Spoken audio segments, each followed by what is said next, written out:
Welcome, Kathryn. We are going to hear the story of your brother's care and the communication gaps.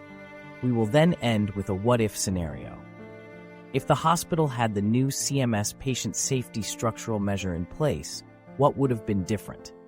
My brother Dave died from sepsis, and what makes his death so tragic is not only how sick he became, but how many opportunities there were to intervene, and how profoundly communication failed at every step. On a Sunday evening, Dave was sent home from the ER.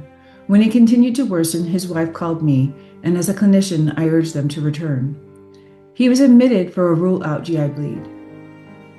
By Tuesday, his lab results appeared in the patient portal. When his wife sent them to me, my heart sank. They showed severe sepsis. At about 9 a.m., I was on speakerphone with Dave and his wife when the hospitalist rounded. He confirmed Dave was septic and in the wrong unit and said they would repeat labs. By noon, those labs showed septic shock. A life-threatening condition hospitals are trained to detect quickly with alerts and protocols built into electronic records. Tuesday was a critical turning point, and it was lost. There was little to no communication about delays in getting a CT scan to identify the source of infection. Dialysis was postponed due to staffing, even though Dave was in kidney failure and needed it after the CT. No one explained what these delays meant, how serious his condition was, and what the risks were. No physician sat down with Dave or his wife and said plainly how dire the situation had become. That evening, there was no clear handoff among surgeons, nephrologists, and intensivists, even though Dave's wife was at the bedside all day. The only physician communication came late that night around 8:30 p.m. when a surgeon briefly entered after the CT, said no infection source was found, and left abruptly without allowing a single question. Around 10 p.m., dialysis finally began. A nurse reassured Dave's wife, "We got this," and encouraged her to go home and rest.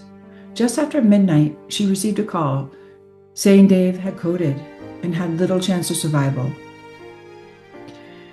He died early Wednesday morning, just 34 hours after admission. Dave was a vibrant, healthy 71-year-old. He attended fitness boot camp several mornings a week and was training for his third butt burner, a 10,000-mile motorcycle ride around the lower 48 states in just 10 days. If the hospital had the high reliability practice of team communication and collaboration among all staff, under the CMS Patient Safety Structural Measure, Domain 3D, there would have been effective handoffs between the general surgeon, the intensivist at the evening change of shift, and the nurses in the loop with a plan of care. And Dave and his wife would have received honest, ongoing communication about delays, findings, and the seriousness of his condition. Thank you for sharing your story today.